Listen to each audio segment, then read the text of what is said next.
Hey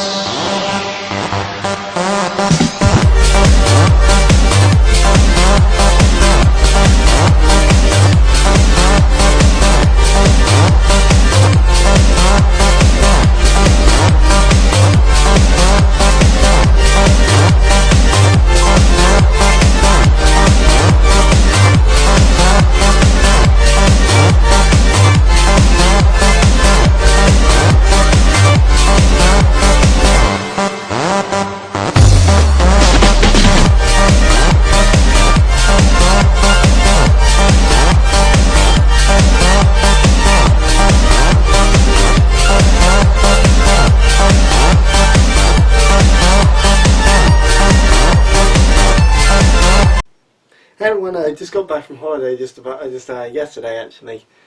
I mean, it was fun, but the ride back home was no fun at all. Anyway, I'm actually going to do a game review today. I haven't done these in a very long time, but I actually got myself a PS2 like a month ago or so, because it was like it was part of my childhood. You know, the PS2 was the greatest thing I'd ever played on. It was so much better than the PS1, and one of my favourite all-time games, Yu-Gi-Oh! Duelist of the Roses. Now, for those fans of Yu-Gi-Oh! It's got your favourites. It's got Joey, it's got Kaiba, it's got well, the actual character name is Yugi, but he looks more like a 10, doesn't he? He looks more like the Pharaoh rather than Yugi, but whatever, let's just call him Yugi for now. So yeah, he's got the Dark Magician and everything. Not all cards are available. We will say, like Polymerization for example, but trust me, you don't need it. This game is actually, to me, still the best Yu-Gi-Oh! Game there is, because some of them that are coming up now are just total crap. Some are coming up online that are roughly the same crap. This one is actually true to it because it gives you a unique strategy field. You know, it's got the deck leader aspect, which was done in season 3 of the original show. So yeah, you have a deck leader, and if your deck leaders attack you, take direct damage. So it's basically roughly the same rules of the game, except there are a few changes. For example, the field that you have, right? You can get, like, you have a summoning area that turns blue, so you have to summon within that area, and you can play a monster, you can play a magic, you can play a trap. You can't play like in the actual game. You can play monster and a card face down or something like that. In this game, you can only play one card per turn, so from your hand. It's ridiculous, I know. Field power bonuses included, which can sometimes be against you, but it can also work towards your favour, but it depends what deck you choose. Now, your starter deck is actually quite crap. There's only 3 I know of that are actually pretty good. The rest of them are just rubbish. It all depends on what name you pick. The name you pick defines what decks you use. I know, cool, right? It's awesome. But yeah, when you defeat an enemy, you get this kind of like slot machine thing, like a graveyard slot. Any card that's in your opponent's graveyard, you can pick. And if you pick 3 in a row, you get a really rare card. For example, when I got 3 in a row one time, I got the Blue Eyes White Dragon. The Blue Eyes, right? Some cards aren't actually included in the graveyard. Like when you face Kaiba, you will fight him. That's something. When you fight Kaiba, you cannot get the Blue Eyes. I don't think. I can't remember. No, you definitely don't get the Blue Eyes when you fight Yugi, because you have to fight them both. You can get his Dark Magician, which I actually did by luck. So yeah, this game is based on an actual war, the War of the Roses. It was red and white.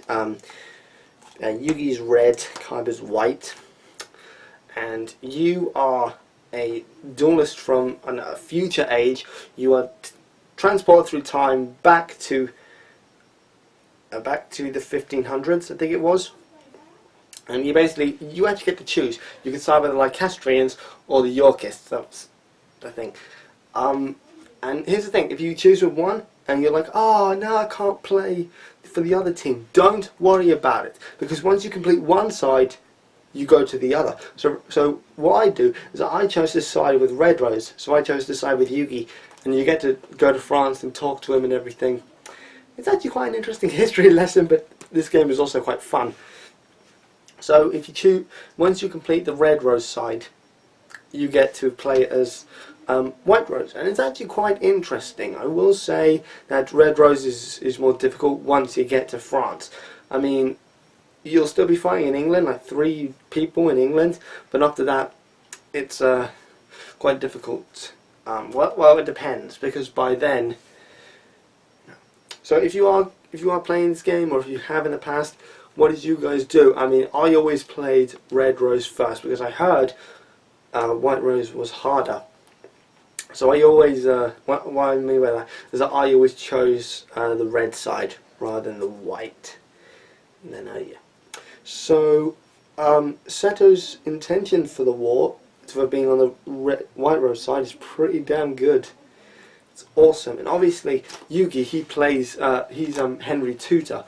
He Henry Tutor the 8th, I think.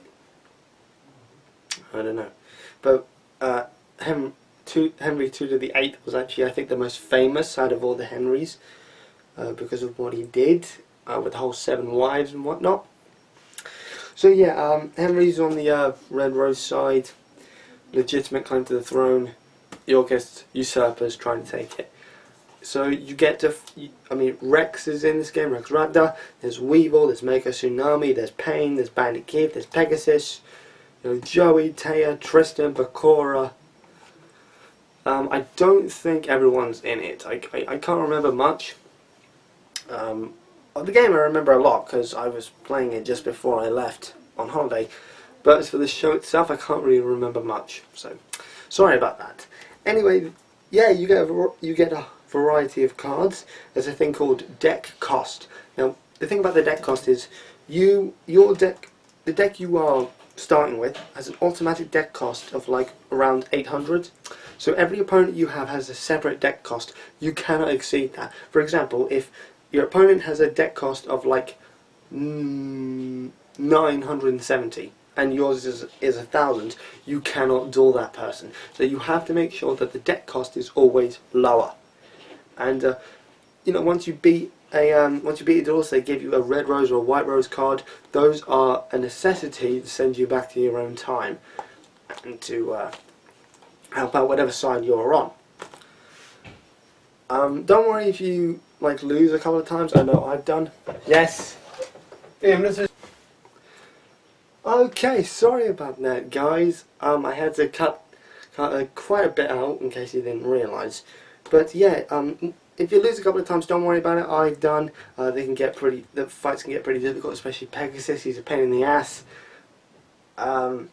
Pain can be difficult if you get rid of his Gorgon's Eyes trap card.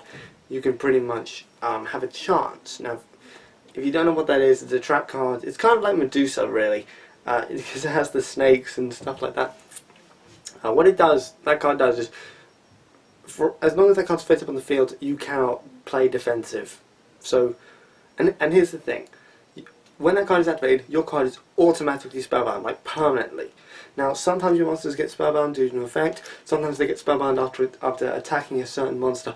I still don't know why that happens, but I assume it's got to be something to do with a type or attribute. That's my theory. So yeah, this game is pretty damn good. It's way better than all the other Yugios I've played. It's just badass, really. It's awesome. So yeah, my rating for this game is a pretty damn. I mean, it does have some flaws. Let me see if I can work out any flaws with it. There are a few. I know there are. Oh yeah, some duelists have a deck cost that is super low, like in the 700s, and you have to spend ages taking out cards, putting them back in. You have to pretty much spend ages assembling your deck, taking them on, and then losing because your deck is so weak. That's the one. You have to keep fighting them, and sometimes you have to fight other duelists that you've already beaten. I mean, yeah, or you don't lose a rose card if you've beaten them, or you don't. It's not game over, so don't worry about it. That's the only flaw I can think of. That some of them are so low that you really, really bloody struggle to beat them, because even some of the weak cards that you can get have high deck cost. So each card has its own individual deck costs, and you add that onto your total deck cost for your deck. That's how it's all added up, and it's quite annoying. Your starter deck is crap. I'm not even joking, it's crap. It has most of them have really crap traps, bad magics, and the monsters are just pathetic. There's like 1 or 2 good monsters, if you're lucky. Sorry, give me a second. As soon as possible, you will be guided through the removal of the adware, spyware, and virus on your computer. See these pop-ups. Okay, sorry about that bloody advert on a website I'm on. I'm on a video watching website. That isn't. I'm watching Simpsons Online. Okay. If you don't believe me, I can make you listen to it later. But honestly, I don't care what you guys think. So, well, I do. It's not that kind of comments. So please keep them to yourself. Now, as I said, you get 1 or 2 good monsters if you're lucky. You get a really powerful one, and that is pretty much your only ticket. Now, in the game, you can actually change your deck master, but not right away. Not right away. So don't. If a thing shows up a black screen and someone says something has been promoted, that basically means it's gone up in rank. So they have this kind of rank system where if it's at the same rank as your deck master, you can swap them over. There's also what I don't like is that some of the cards that you really like, you can't get. I mean, for example, I really love the Red Eyes Black Dragon, but I can't get it until I beat Joey. I mean, I must have spent 6 tries trying to beat him, narrowly losing by 1 every single time, but I nearly lost all 6 times. I was so close to getting the Red Eyes so many times, and I just didn't get it, and I was just, you know, fuck this. So I ended up getting a Baby Dragon and Time Wizard, so I'm like, 1000 Dragon is good enough.